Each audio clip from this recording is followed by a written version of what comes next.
Welcome, Derek and Lawrence, Career in Ruins, for another Time Team session. Very nice to see you. I'm going to start off with a nice simple question. I'm appointing you to joint leaders of the official Time Team University Academy for learning of stuff about archaeology. And you've both been archaeologists, you've both been academics and things. In order of priority, I'd like you to spin off what are the most important skills students or somebody at home who's interested in archaeology should begin with. What are the one thing, the set of things that they need to learn from their university courses and they're going to go away with? And how would you prioritize this? And I'll start with Lawrence. Oh, I was hoping you'd start with a university lecturer. There is so many. The thing that springs to mind immediately are transferable skills, things that I always sell myself as an expert generalist. So I like to know a little bit about everything and not a lot about anything in particular. So the opening course for all your students who paid £9,000 to come to the university, or we probably charge a bit less than that because it's Time Team. They paid £9,000, lesson 1, Lawrence, transferable skills. Absolutely, it served me well. Right, well, thanks for that, Lawrence. Derek? No, let me explain. Oh, you're right, okay. But this idea of perhaps pigeonholing yourself, I think, is what I'm trying to get away from. So there are places for people that are experts in particular beetles, for example, or something like that. But being able to use technical skills on things like GIS, on survey equipment, on understanding, reading the landscape, understanding an excavation as a whole is really important, and having a grasp on many things rather than just really honing in too soon at least. That's great. Okay, Derek, we're not going to get you get away. You're the chief honcho at this new university offering degrees for incredibly cheap rates. What the main subject, priority list of subjects you think we should be teaching the students? See, I'm going to go back to your question about the single most important thing, I think. And I think for me, it's something that transcends all specialisms and all of archaeology. And it's the idea of context and the concept of context. I think when I went into my undergrad, I was thinking about treasure. I was thinking about Indiana Jones. I was thinking about Tony fishing a pot out of some disturbed soil on Time Team. But I wasn't aware of the importance and value of context, both as a digger in terms of the bit of soil that something came from and what that can tell you about a site, in terms of the landscape, in terms of where your site is, how it relates to other things. So I think the thing that kind of percolates through all archaeology, especially I'd argue in the British tradition, is the idea of context and using context to understand a site, a monument, a landscape, a country, a state, whatever. It's that fundamental principle that kind of underpins everything we do as archaeologists, and without it we're just digging holes. Moving on, Derek, then some of the basic skills, if there's not something called context, what would be the priority for you to teach your students? And you're teaching students at the moment, aren't you? So yeah, I mean, that's just it, because one of the things Lawrence mentioned is the breadth of experiences and knowledge you have to give them in the first year so they can see everything. But I think if you were to back me into a corner and say, you've got to say one thing that turns a undergraduate student into an archaeologist and a proper technical skill, I'd say being able to experience and differentiate very subtle changes in soil, actually getting in the ground, touching the dirt, feeling the difference between a loose humic topsoil and a sandy clay fill, even if they don't have the language and the grammar and the vocabulary for it, but just being able to differentiate between different deposits, different fills, different features and structures on a site. So that knowledge is only really gained by doing it. It's one of the biggest restrictions we're finding at the moment with COVID, because how can we possibly teach that remotely? That's something you have to be there for. But it is the time, and it's one of my favourite times on any archaeology degree, and I've seen it year after year after year, where students go from having read books, played on GIS, done a bit of mapping, done a bit of survey, but all of a sudden an understanding changes the minute that that skill clicks in and they get a sense for just how much knowledge you can get from a very basic understanding of what's going on in the soil, and seeing the differences and seeing the color changes and textural changes. And it's a skill that's hard to teach, but when you see it click in a student's brain, it's fantastic, and they become very useful as an archaeologist after that. I remember Phil talking with someone we had on site once about how through the trowel he felt a particular surface, a particular soil was sort of grittier than the layer above or below. That it was actually that act of drawing a trowel through the earth, you're feeling the sensations through your hand, and it was quite a delicate process watching him. And I think that's a very good point. Yeah, it can be so momentary as well. When you are troweling, you'll feel the change, you'll feel the difference. You might see it, you might even smell it even. But within an hour, the soil's dried, the texture's changed, and that change is gone. And it's the skill of the archaeologist in that moment to feel and experience that shift in context, that shift in a feel, which is so valuable.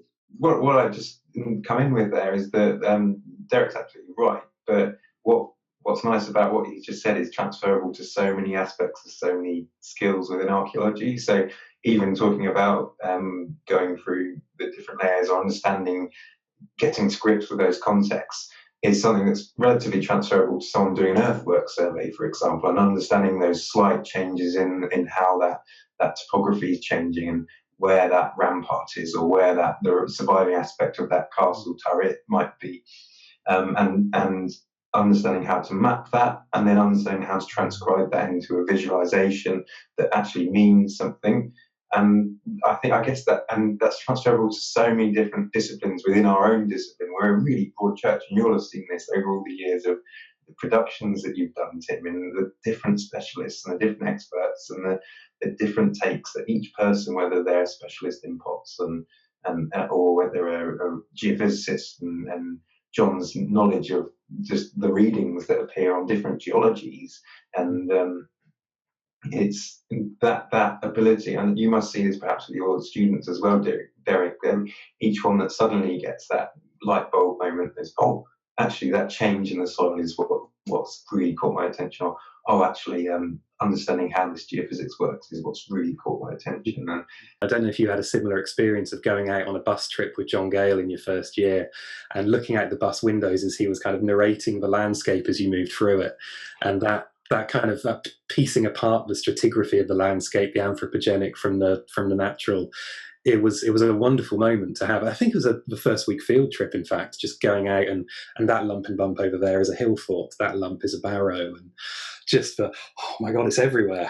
It reminds me of Stuart in his little yellow notebook and pencil. And I think watching Stuart in that landscape, Lawrence, that you were talking about, and those lumps and bumps, and the act, Mick often used to say, you look at something, you appreciate something by drawing it. And seeing Stuart trying to sketch hatch lines around a lot of subtle lumps and bumps in a field always felt to me the sort of activity before. I'm getting slightly Harry Potter-esque notions here. Somewhere in there I see the wand of Harry Potter, a bit like the trowel of the archaeologist. And I'm not sure which lecturers I'm thinking of, but Stuart's notebooks having a sort of slightly magical, a kind of magical realist quality to them. Of course, what that immediately makes me think of isn't the primary skill of archaeology geophysics? Discuss. I mean, we both do geophysics and we use it an awful lot, so we can't slander it too much. It's a valuable skill without question. But come on, I think you've got to accept that here you have whether you realize it or not, archaeologists, one of the most magical bits of kit I've ever seen. I mean, I was in a field near to me, flat field with cows in it, literally. We shoot the cows out, put a geophysicist in there, and about a day later, I was looking at a Cornish round with ditches and maybe roundhouses in it. And I would not have known. There were lumps and bumps. I was going to say, what made you put a geophysicist in there? Well, partly because an aerial picture that I'd seen. Aerial photography, no doubt. That's another skill. I mean, we're going to have to a lot of multitasking in this university. I can see it coming up. We are working our way through my first year archaeological practice. One lecture at a time there, aerial photography. The interesting thing about that field happens to be that one thing that you haven't mentioned yet, and I've got voices from Time Team members in my ear. John's sitting there going, geophysics. I've now got somebody going, maps. Get them to read the bloody maps. Get the OS. You know, that initial paperwork view of a site is surely very important. So shouldn't we have a how to read a map properly department? What's really exciting, I think, in this day and age as well, not least for students of this fantastic university that we're going to start up, but also for any enthusiasts that might be out there or local interest group, is that the resources online in this day and age are just incredible. Even if you're just thinking about your local historic environment resources, the majority of those are now online, but you also get particular regional resources like Bristol's Past or New Forest Knowledge, things like that. Heritage Gateway is a fantastic resource which tells you all the known archaeological sites in a particular area.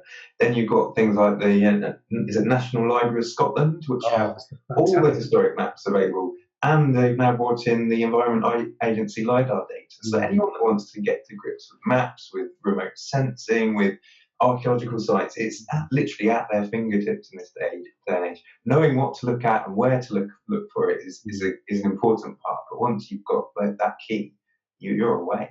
I must admit, the last couple of years of teaching, it is first year archaeological practice, the resource that's out there makes it so easy to set good homework that people can do really well. I can say, take the town you grew up and go and do a map regression. Here's a resource, and they can do it, and they can work back through time. Go and look at the LiDAR. Here's a resource, and they can download it and look at it.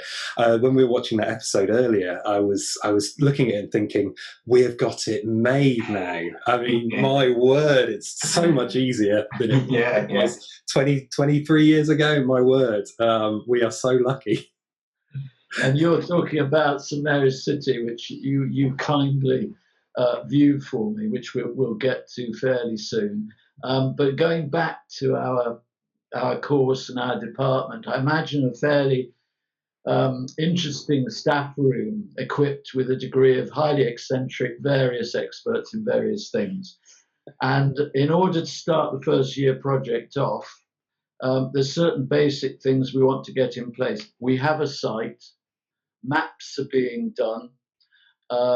Lawrence has got his GIS lectures. Derek, you've done a resources online section. Aerial photographs, important. Tide maps, important. And we've had an art department with little yellow books and pencils. And the students have said, what the hell are these? Take them out and draw that landscape so I can understand what the lumps and bumps are, which I still think is I always like to watch it as a skill, but I'm quite old-fashioned. So we've got the GIS and everything. Geophysics then goes in and blows all of that away, because suddenly you can see, in the case of the site I was looking at, which I'll show you a picture of, I've got a bank, 100-meter wide circle with a ditch outside. The geophysics can tell me the depth. They can tell me high mag, high res. They can tell me metalworking areas. And suddenly we're opening the world of science. All these mucky archaeologists are turning up with white coats and are suddenly looking highly scientific. When that science hits, isn't that the ultimate excitement and revelation? Can you remember, Derek, your first great geophysics set of results? Because you've Absolutely. done with me sometimes. I can remember clearly the first geophysical plot I ever did personally on a site where I'd led it. But also, I'm just going to do a quick shout out for chemistry here as well, because I remember the first time I got blown away by spatial geochemistry, and it is proper Star Trek stuff. It's sci-fi. It's taking. I think you're going to have to explain spatial geochemistry, Derek. So you take something. Say that again, Lawrence. Is that in our GIS lectures? Sometimes. No. So we go out, we take a little instrument that looks like a ray gun, or a tricorder if you watch Star Trek, and it analyzes the chemical composition of whatever you put in front of it. So it was initially designed for the Mars rover, so for analysing soils. So this is the portable XRF, is it? Yeah, Derek? so it's called an X-ray fluorescent analyzer, or in this instance, a portable X-ray fluorescence. You can get one for Christmas on Amazon, guys. Yeah, £25,000 to £30,000, cheap at half the price. Yeah, start saving now, but you definitely want one of these things because they are amazing. Why are they amazing, Derek? No, it will never replace geophysics, but it will complement it, because let's say you've got your magnetometry in your brilliant Iron Age round and you found a kind of a high magnetic anomaly, and you're saying, well, this could be metalworking, it could be bronze production, it could be bronze casting. I can take my soil analyzer, look at the chemistry of the soil and see the traces of that copper, see the traces of the ingredients, the pollution from that furnace, and spatially map it alongside the geophysics. And then you can go back to Lawrence's GIS lecture and stick it all together and overlay it. But it's just another layer of human activity made evidenced in the soil that can be seen in a way that now we can access. I mean, within my lifetime, when I was starting out in archaeology, an XRF would take up maybe a quarter of a room, whereas now it fits in my hand. It's incredible, and not least for the soil stuff. But if I dig up an artifact that I don't know the composition, if I've got an XRF there, I can tell you what it is in 30 seconds. It's a remarkable tool for an archaeological site. And the excitement we had recently, I was talking to you about it recently, the Nebra Sky Disk, a Bronze Age site in Germany, XRF'd it. They found the gold came from Cornwall, and the tin and the bronze came from Cornwall as well. This is, Bronze Age. How did that get there? Lawrence, I'm going to give you in charge for a day of the drone department. There's an ex-military pilot with one eye missing, probably, and a bit of a limp. And he or she is going to be in charge of the drones. Tell me what you can stack on a drone, and how big a thing does it have to be to get the drone up there, and what's it going to do for us? Well, first of all, it doesn't have to be big at all. Some of these fantastic compact ones now that just pop in your backpack and you're away means that we can get some really remote sites without having tons of heavy batteries and lots of heavy equipment. So that's exciting in its own right. So as long as they're happy to go for a hike, we're going to go get lost somewhere. But also just the role of cameras in this day and age is surpassed so many options. So things like laser scanners, LiDAR, terrestrial laser scanners are powerful and they have their place. But if we're working in open landscapes in particular, the drone and the camera are king. And it's not just about using the camera on the drone to take lovely photographs, to pick up crop marks, or to help us map and record extant archaeological features, but we can also use techniques such as photogrammetry, whereby we can make really high resolution 3D models of the landscape and then pull out those lumps and bumps that we're talking about, perhaps even identify really subtle features that are very, very hard to see with the naked eye. Spatially rectify those, inform our understanding of that archaeological site, that landscape, and then we can always pull in other types of cameras which look at different light spectrums that again, I know we might touch on this on today's episode, but whether it's false color imagery, near infrared, multispectral imagery, all of this, particularly in areas such as crops, can help to put features that aren't visible to the naked eye, aren't visible to normal red, blue, green photography. And that little compact drone is suddenly giving us loads more information. I think I'm going to Sorry, Derek, you'll have to say that again. I was going to say, I would, if you gave me the choice between a small backpack basic camera drone and a big heavy LiDAR drone, I'd take the small one that I could take anywhere and capture things in the moment, in the blink of an eye. An example, we did some work in Greece, and I think it's published now so I can talk about it, and we got snow marks on our site. Actual snow marks on a Greek archaeological site. It was fantastic. You could see where the buried stones were, the snow was melting, and it was a phenomenon that existed for an hour in time, and we happened to be there, and we had a drone in our backpack. Lawrence got it out and took a photo. Just phenomenal. Okay, so I think we've sort of danced around away from the actual excavation for too long. We're now in there. I once saw an amazing picture of a group of archaeologists in Africa. And before they started work, they oiled the shafts of the shovels and sharpened the front edges. And I would make a case for a department of looking after your tools, because I rather despair about the slightly modern sort of, just grab whatever tools we've turned up with. They're all rough as rats and rusty and all the rest of it. And to see someone care for a shovel, sharpen the edge, I would have a group of first-year students sharpening shovels. I was going to say, we've got one of those. His name's Damien, and he oversees the first-year students sharpening shovels. What, he sharpens them, 4 of them? No, he whips them into shape, definitely. Okay, so here we are. We're in now. We've got the LiDAR. We've got everything. We're going to do that first excavation. You need the skill to know where you're going to put it, don't you? We have project managers. How do you teach project management skills to a group of students? Or how do you tell them, I take my Cornish round with an entrance, where are you going to put the hole? It's a good question. Do you want to go with Lawrence, or shall I? This is what, it is one we teach, and my colleague Tim Darville teaches a unit in the final year on this very subject, named archaeological management, and he essentially gives them a DBA for a site, so a desk-based assessment, all of the material we've talked about, including geophysics, including all of the information you can access on a site, and basically says, where are you going to dig? Tell me where you're going to dig and justify it. You've got all of the evidence, you've got all of it there.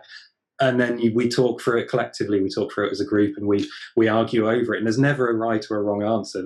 You have to consider the resources, the time. If you've got 3 days to do it, how many trenches is that in England versus North America? You've got to take all of these time considerations into account, budgetary stuff, and at that stage, let the student have a go, and then tell them why they're right. Tell them why they're okay. right. Well, this being Time Team, of course, you've only got a 3-day dig.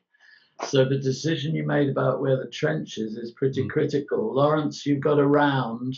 You've come across some of those. Oh, and by the way, could you put up a link to your LiDAR pictures that you did with the National Park to show people what a LiDAR landscape looks like? Because that's incredible.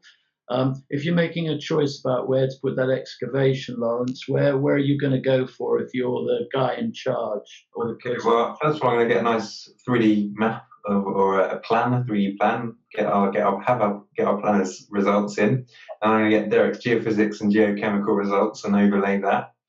And I'm going to look for spots that I think are going to give us the most information about the site, so help to inform our understanding, because that's the crux of it, isn't it? We're not just digging for digging's sake. We're digging to learn and understand what that site was, how old it is, who potentially built it and why.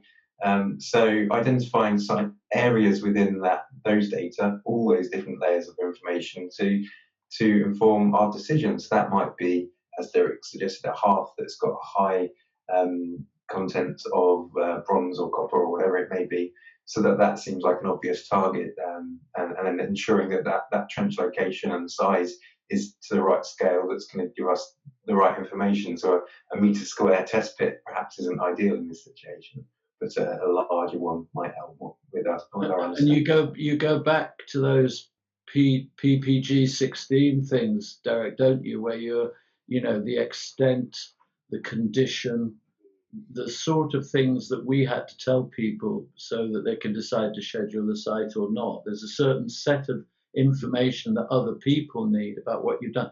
So just out of interest, it's the time of COVID. We've got the usual university minibus that's traveled for hours on the motorways, and it's arrived in a field, and you've got 5 students. How are you going to get them onto the site digging safely at the time of COVID? No, you've hit a nail on a very, very in vogue head there, because we're having these conversations very actively at the moment. And the actual being on the site isn't an issue at all. You could have a long, thin trench and social distancing very easily and answer an awful lot of archaeological questions there. I'd try to make a case of putting it through the entranceway as well, just to get a little bit of an understanding of that, but that's by the by. The problem will be getting them there, and as you say, the minibus ride is not ideal from a COVID perspective, and certainly the way I'd plan on doing it at the moment is small bubbles, doing small targeted projects, seeing things from beginning to end in a way. Ordinarily, we'll take 60 odd students out in a big trench that's been stripped already, and they'll dig some features.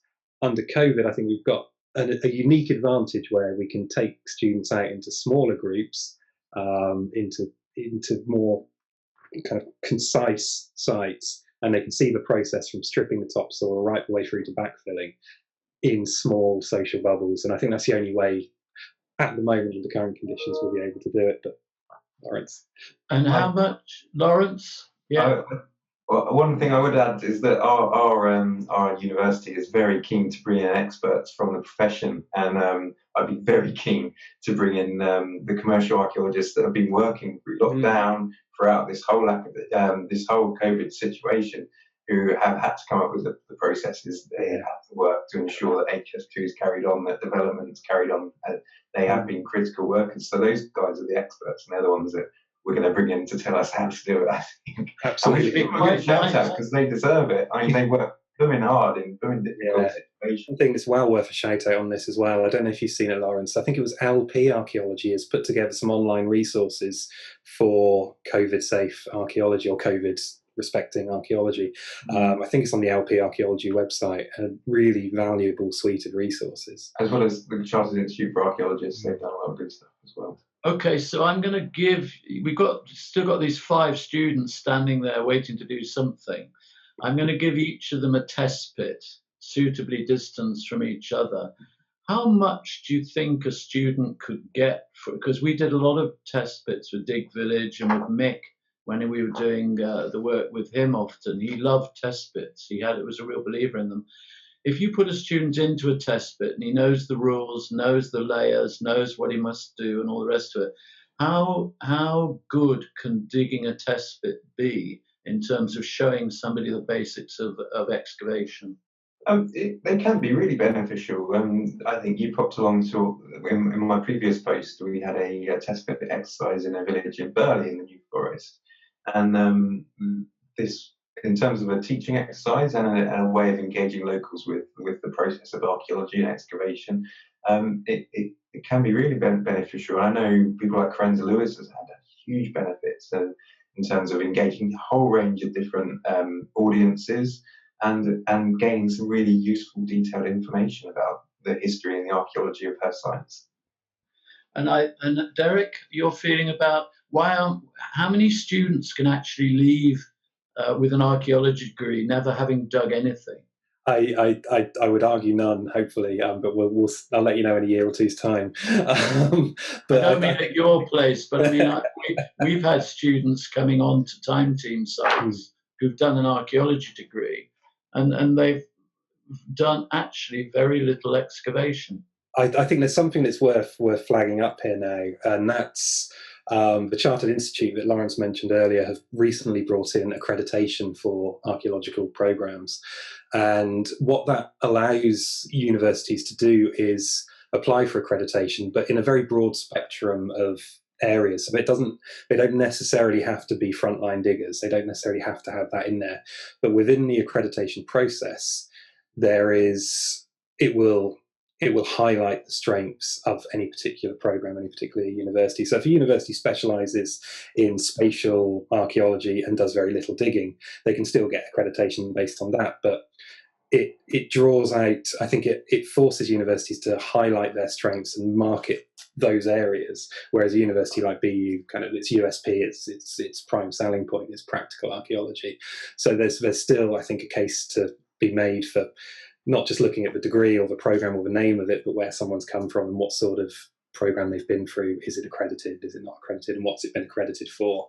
I'm going to push you on the test bit thing. I mean, Carenza's programs, which she was doing for schools, was actively encouraging school kids to get out there and dig a test pit.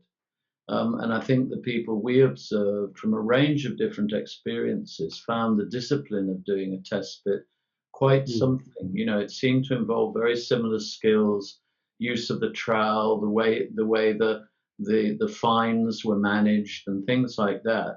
It was all there in that single test pit. I'm wondering whether students shouldn't be encouraged to get out of their halls of residence and dig some test pits in the the grounds, or perhaps not. I'd argue, I'd say yes. I mean, a test pit is a great way to experience archaeology. It is a genuinely enriching experience. I would say it's enriching, but it's also limited. There are limitations to the test pit in terms of, if you are let's say you come down on a ditch, an Iron Age ditch on a round near your house, for example, near your place, and that test pit is located right on the edge of the ditch, and you've got a line going down the middle. Now, you as an archaeologist have to decide which is the most recent context, what's the latest thing to remove it first. And it can be, in a test pit, a real struggle to make that decision. So while, in terms of the kind of the safety of the archaeology, you'll be recording both anyway, but in terms of an understanding of that feature, I don't think you'll get it to the same degree in a test pit, but you will get an understanding of the soil and the feel and the recovery of artifacts and a sense of archaeology. But I'd like to imagine anyone who kind of experiences archaeology either for the first time or continually will have a go at test pits, have a go at trenches, have a go at open area, have a go at box grids, and experience a breadth of different approaches and different styles, because different methods can give you different answers, and you need to ask the right question, and the right question often is to do a test pit. That'll give you the answers you need. In other contexts, maybe less so. It's a very good point, Derek, that we came across quite a bit on Time Team, that often a trench can be too small to understand a feature. And in fact, particularly when we were in the Iron Age or Anglo-Saxon sites, perhaps, a big area of stripped off the surface, and that was the only way you could see those features. If you just dropped into a little area, you'd miss it. Lawrence, how do you feel about the practicalities of, you were doing test pits with your guys? Do you think it's a good learning tool and should be in our department? Should we have the whole university doing test pits one day a week? I think Derek makes some really important points there. I'd also say the context of which these test pits are being dug is important.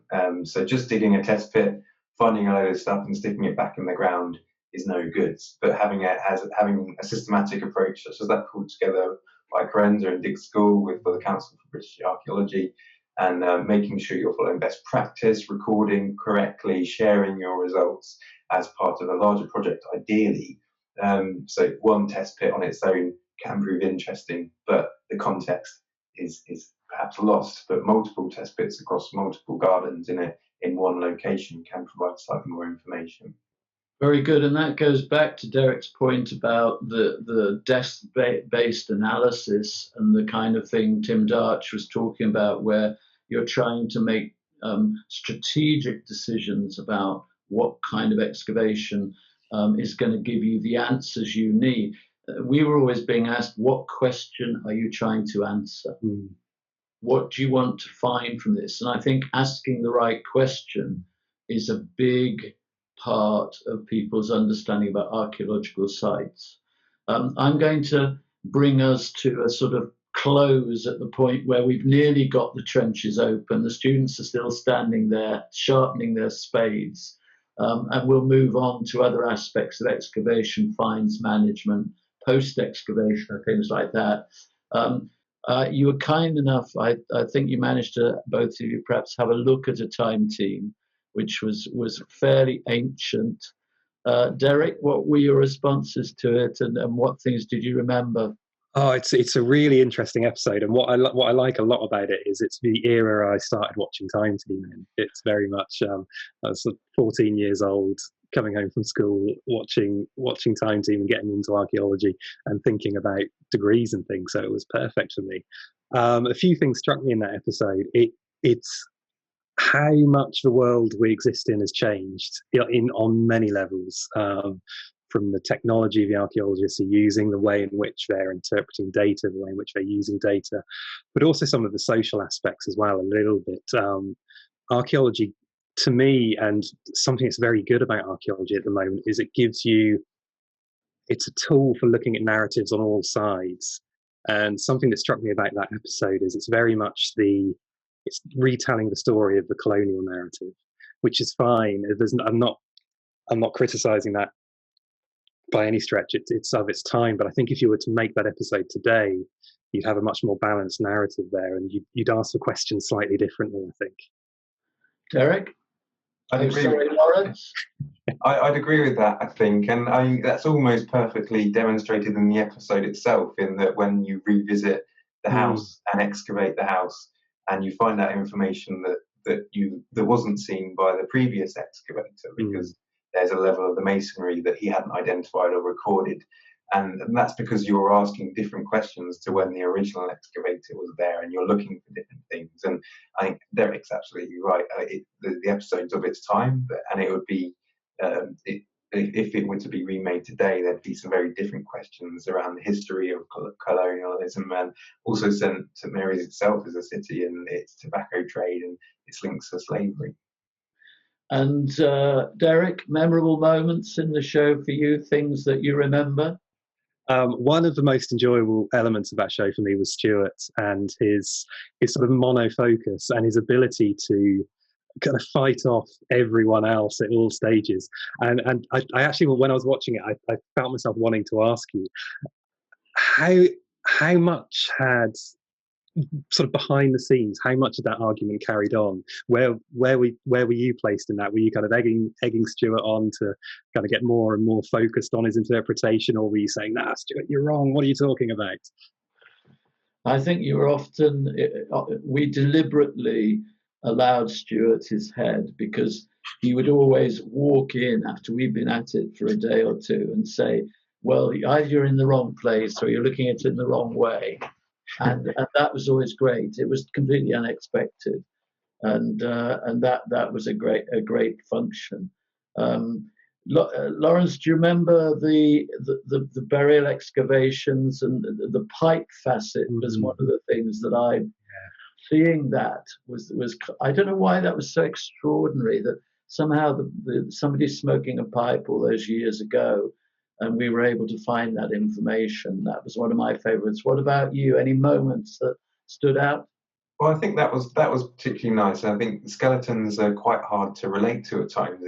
Unless you can tell the size of them or the gender, they can be quite hard on to add a human aspect to it. So to see that pipe mark is suddenly gives you a character of that individual and their personality, and a regular smoke piper. So I can completely understand why you thought that. For me, I think it ties back a bit to what when Derek first mentioned the episode while we were talking about Ohio University, but the leap and change of technologies and approaches to your GISs that you have in there, and your aerial photography. The methods are the groundings are the same. So you're using historic maps, you're using historic aerial photographs, but the computers and even the hardware issues you have from whether it's the geophysics themselves, which a single probe analog recorder versus what we see today with a multi-array geophysical equipment that's pulled by a quad bike.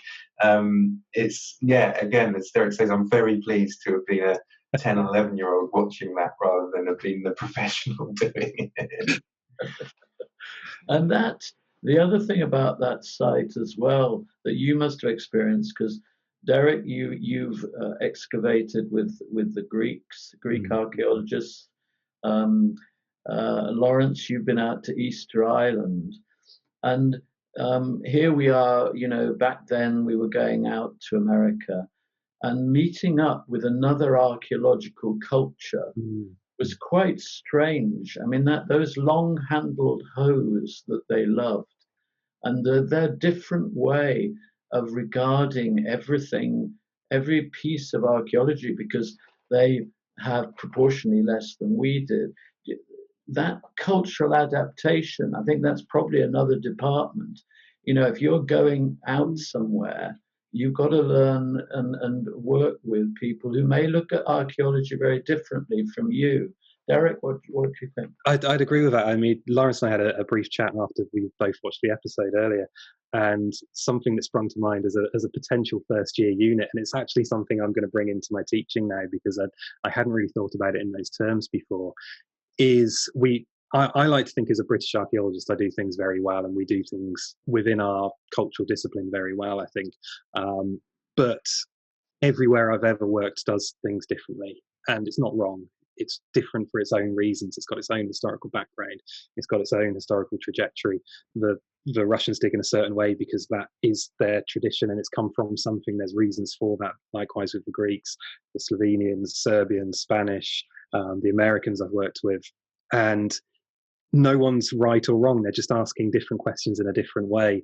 And I suspect I've been guilty of churning out very blinkered students who are used to British archaeology and would look at that and go, what are you doing there? Whereas we should be opening their eyes more positively, I think, to other traditions of archaeology and looking for the good in it and finding ways to work together and kind of build to be able to make students who can build a good collaboration with a variety of teams working in a variety of different styles. If I might come in with a shameless plug for our podcasts, we had a great chat with Christina Douglas, who's at Penn State College in the States, and she does work out in Madagascar, and she's a fascinating individual, but she's so eloquent in her chat with us around how she works with Indigenous people, specialists, archaeologists, and how one of her proudest aspects of her work is how she's been small scale and built up by working with the Indigenous population and training them, learning from them.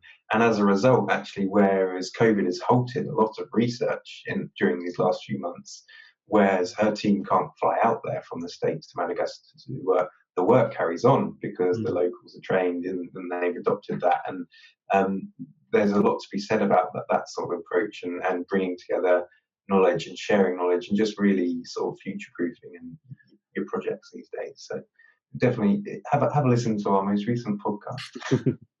Shameless plugging there, but it will bung the link up, Lawrence, so people can get onto it. There's something quite interesting about what you said about the remote viewing and the remote interaction between, say, somebody like yourselves and I'm thinking, Derek, you haven't been out to Greece this year. You established a marvelous site out there with a group of wonderful Greek archaeologists. How near do you think you could get? You wouldn't want to do it, obviously, because you'd miss the beautiful Greek environment and all the rest of it. But how near could you get sitting in Bournemouth and asking them to film it, and for you to ask them to look at particular things and then feed that information back to you and interact that way? Is it possible that we'll begin to have to do things more like that? Whether we have to or not, I'm not sure, but I would certainly say it's possible, and I think Christina's a good example of that. And I trust my archaeological colleagues on the ground 100%, and we work together in such a collaborative way that they'd understand why I'm asking certain questions, even if it's not the question they'd necessarily want to ask. So if I needed let's say a specific bit of data to try and understand the paleo environment or the ancient environment around the site, and I sent them out to do a soil core. Now, it's not something they traditionally do, but we have a good, solid working relationship and we understand each other.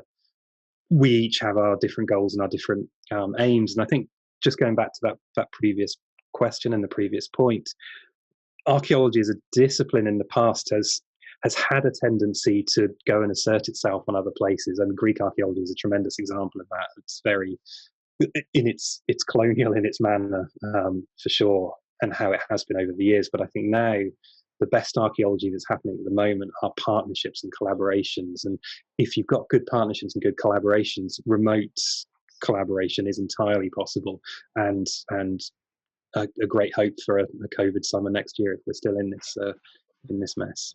And technically, Lawrence, I'm going to put you in charge of a department which is called the Remote Viewing, Sensing and Evaluation Department. And I think there's an acronym there somewhere, but I can't, something like Remora or something. Technically speaking, because I know you're very interested in the technology of this interaction with archaeology, you did all sorts of things with Minecraft and looking at other ways of looking at archaeology. Technically, what could we get out there that would let you and Derek get as near as possible to looking at what's going on and interact with it? I mean, all the technology is there. Even if you just look at something like this. This week, the latest iPhone was released, and the new iPhones have inbuilt LiDAR. So Good. you could go to a site and record something in 3-dimensional and have it spatially accurate in theory. You can the level of the quality of your camera on your phone on the new phones is far greater than anything. The digital SLRs that I was using when I came out of university. The connectivity of the world. I have better phone signal in Greece than I do in my back garden. So the ability to connect, to share through readily available softwares and technologies is definitely out there. Free to use softwares such as GISs, such as QGIS, open resources such as those that I mentioned earlier, like National Library of Scotland. It's all there to help us understand it. And if anything, COVID has taught us ways of working around and connecting, being more connected. I've never been in so many meetings in my life as I have in the last 6 months. That's not a bad thing, because the results have been great. And the ideas and the ability to improve connectivity and understanding and outreach has been really interesting. Can you imagine a situation where your colleagues in Greece had a head camera and they had what we used to call in the old days a lipstick camera, but a small camera on the end of the trowel, and you were actually listening to one of your colleagues talking about what they were seeing and how they were getting it? How near could you actually, I mean, considering the Mars rover is going to be having a dig around when it arrives and sending stuff back, is it, what would you want to see from your Greek colleagues that would be useful? They could talk about it at the end of the day, but how near could you get to seeing what's actually in the trench? I think it's a really interesting proposition, and I don't know if either of you have seen recently an advert for the new Mario Kart game. It's a bit off-piste, but it's an augmented reality game where you have a remote control car and you see it first person from your modern equivalent to a Game Boy, and you drive it around your lounge and you make your own tracks. And that idea of kind of augmenting someone's experience in the field with kind of almost a remote controlled human in a sense. It sounds very androidy, but I think it would be valuable and it would be useful. But going back to something we said very early on in this chat, that feeling that Phil had when he felt the slight textural change of a soil and not being able to jump in and have a feel of that and say, oh, you're right. Oh, wow, it does end there, doesn't it? Archaeology is more than vision, and it's tactile, it's experiential. There are things I'd miss beyond the good food and the nice wine about being there. It could make a good substitute, but I think the ability to put 2 or 3 different heads together and experience the same soil change or the same thing in more than a visual way. Technologically, we might be getting close with various gloves and handsets and tactile responses and things, but I'd want more than vision, I think, to be truly confident in it, in feeling as if I'm part of it in the same way I would be if I was there. Okay, and a couple of final thoughts. Why do you think it would be a good idea for someone to watch the St. Mary's episode? Fashion. John Gator's hat. Yeah. He looks awesome. Okay, that's fine. Thank you for that. Lawrence, another reason for watching it? What I like is this. I like Stuart's approach and using those aerial photographs and just getting so committed to it and doing more and more research to back up his ideas, and then geophysics coming through in the end to just back him back as well. So there's a nice little toing and froing from John and Stuart. On Friday afternoons, we used to have this at my school on Friday. They sent us to art, which was just a great thing to do on a Friday afternoon when you'd had enough. And I would have a Victor lesson because every archaeological student needs to communicate what it might have looked like. All right, we can do it with CGI, but could we get our guys sketching and drawing what a thing looked like? And there's other departments as well, but those are my final thoughts. You can have one thought each on wacky departments we haven't mentioned so far. Well, I like your art one, and not least because of the CGI that's in this episode. I'm sure when everyone catches up on it and compares it to some of the ones in the later ones, it's of its time. Wacky department. My selfish side wants a rock climbing wall, but we have advanced tea making. rope skills, definitely. Yeah, that sounds good. Yeah, they can come into it, definitely. Extreme archaeology. So there's some climbing, rope skills. Yes, things that I can't fall off of. Ideally. Yes. And as you managed to fall off a bike, I think we probably would have to look after you fairly carefully. So, Career in Ruins, Derek and Lawrence, thank you very much indeed for getting this together on a Friday evening. Lovely to talk to you. We'll move forward now. We're in the excavation into the tricky side of things. Keep your thoughts coming about, our department, because I think we should start interviewing fairly soon. I would like a nice old building that looked a bit like Hogwarts. Preferably with some archaeological sites around it. And I still think the wizard control of a wand. I should have one of my that's it. Yes. Well, but the wizard control of an actual trowel classes. I think that's what we want. Mine's disappeared some. The line troweling, the digging troweling, corner troweling. Okay, guys. Well, thank you very much. We'll be bunging up connections with Career in Ruins. Who have you got lined up next, or is that a big secret or something? We're hopefully going to be talking to an old friend of mine from Wessex Archaeology, Gareth Chafee, who's currently doing or helping with a reconstruction of a Neolithic house at Butser Ancient Farm. So really interesting chat. We're hopefully recording it in the next week or two. Yep, and then Richie, who's the archaeologist for Fluorescent Land Scotland, who's done some amazing outreach work, including his one I had earlier. Things like educational resources that use Lego. Stunning. Okay, guys, thank you so much. Have a great weekend, and best wishes to Career in Ruins, and be talking again soon. Thanks, Tim. Cheers, Tim.